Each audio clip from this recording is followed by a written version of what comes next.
Hey everyone, welcome back. So tonight I felt like making some Chick-fil-A chicken nuggets. So this is just like a copycat recipe, and I'm going to be doing it in the Foodi using the air crisp method. So if you have an air fryer, you can do this exactly the same way, and if not, just fry it in oil like you normally would.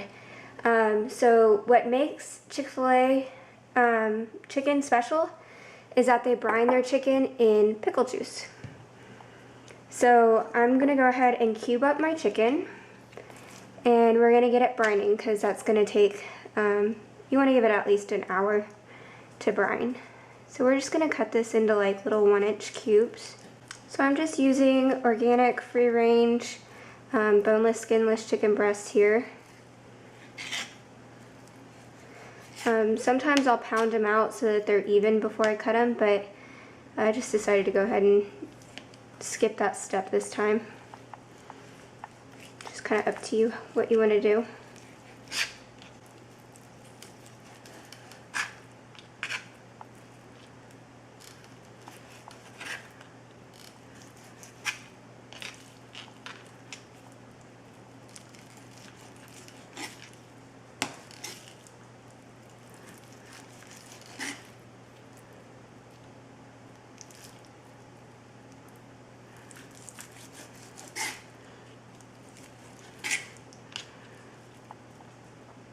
Okay, now that I have that all chopped up, we're going to put it over here in our bowl.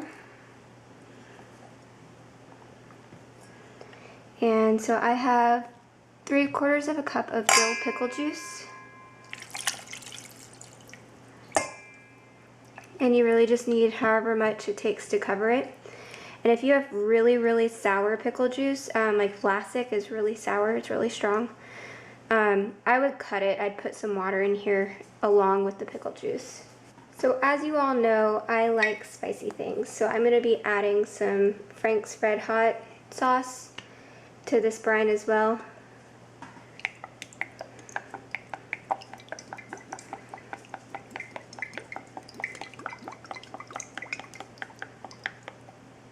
That's probably about maybe a teaspoon, 2 teaspoons. And then I'm going to go ahead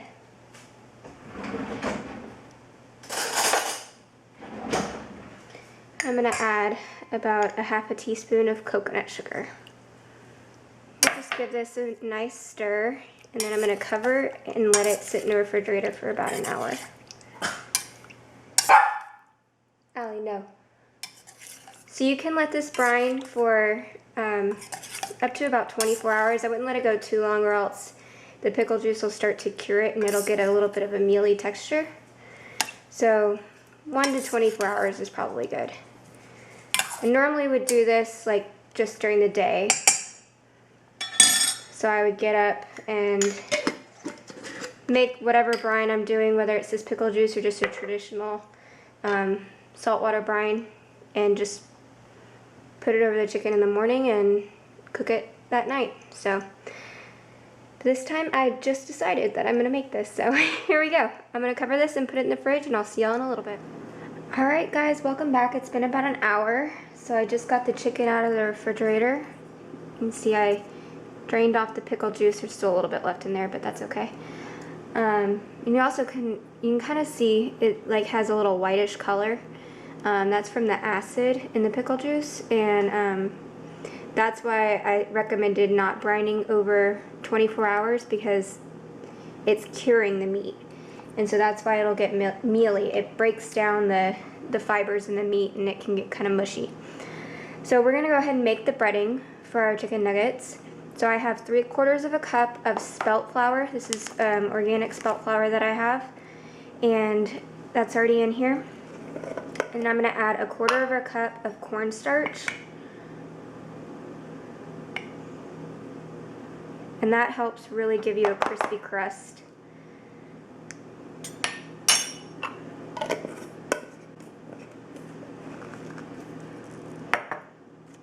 And I have some sea salt here. I'm going to do about a tablespoon of sea salt.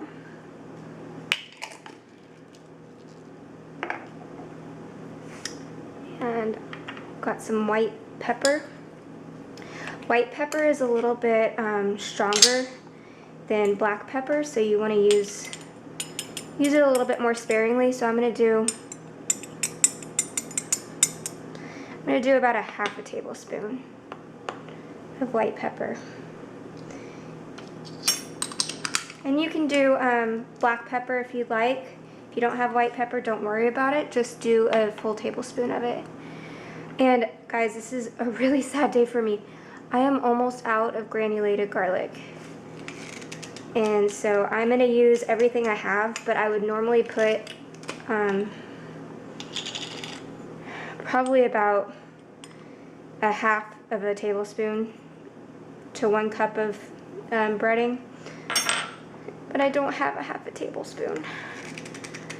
And then I have some granulated onion here. I can get it open. I'm going to put a half a tablespoon of that as well. And I've had some people ask me about these spice jars that I have. And they're from a company called Nice Spice. And you can see they have, drop that in. Luckily it's clean. So, you can see Nice Spice, that's the magnet in there. And so that's what they stick on my refrigerator. And they'll send you the spices. They're organic, and they'll send them to you in recyclable packaging, so you can just refill your jars as you run out. So I just need to order some more. So this is smoked paprika, and I'm going to do about a half a tablespoon of that as well.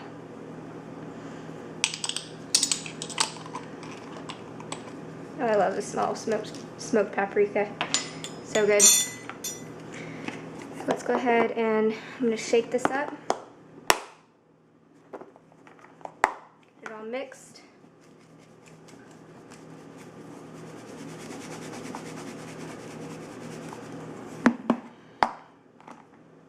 Perfect. Okay, so I'm going to go ahead and add my chicken here into this breading mixture. And a lot of times when I, give this more planning and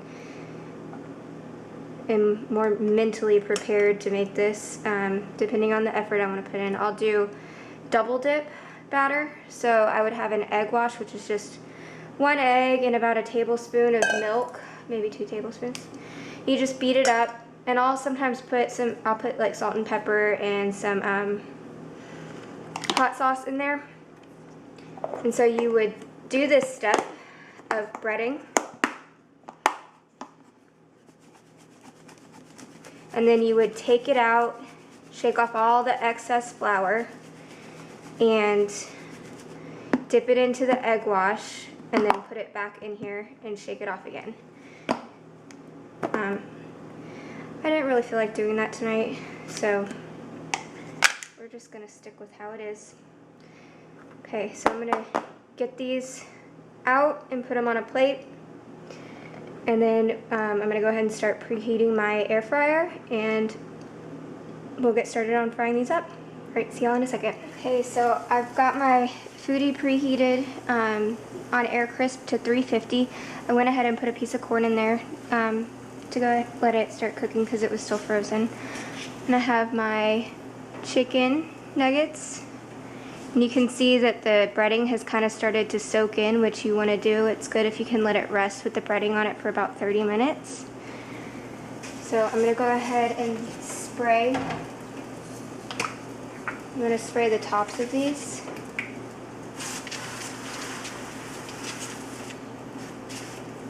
You could just dump them in. I'm just kind of being weird about it because I want to spray the other side of them. So if you don't have an air fryer, traditionally Chick-fil-A nuggets are cooked in peanut oil. So you could do this in peanut oil, but you don't have to. That just gives it a little bit of a different flavor. Go ahead and spray the other side.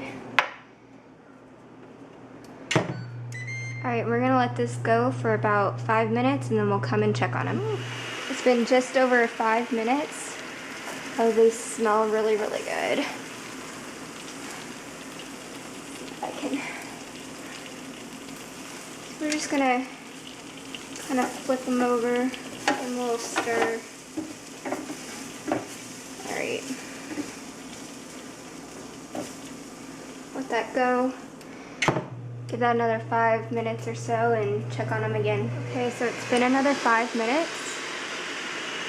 Let's take a look. Ow. Just give these a spin here. Let's see what we got.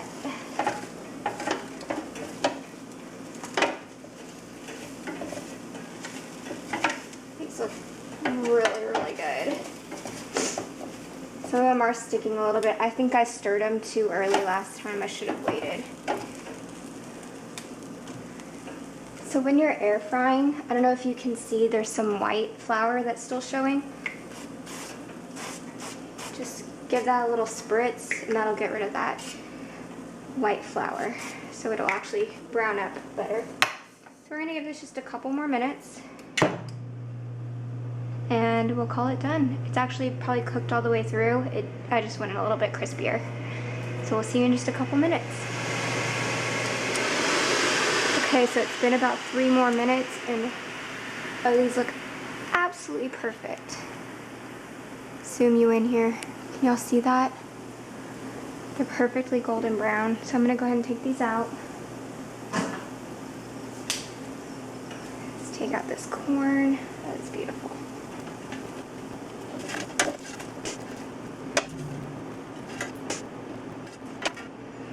Guys, this looks amazing. Y'all see that? So you can see it got nice and brown.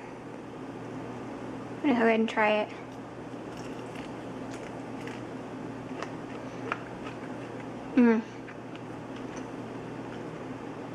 That's really good. I think it could have been brined a little longer to give it more of a pickle flavor, but it's really delicious. And if you wanted to do a copycat Chick-fil-A sauce, it's basically mayonnaise, mustard, yellow mustard, honey, and barbecue sauce, and lemon juice. I don't have any barbecue sauce, so I couldn't do that tonight, but maybe I'll do that in another video. Alright, y'all have a good night, and I will see you soon. I think up next, I'm going to be making homemade dog food for Allie. She's special, so she gets homemade dog food, so I'll see y'all soon.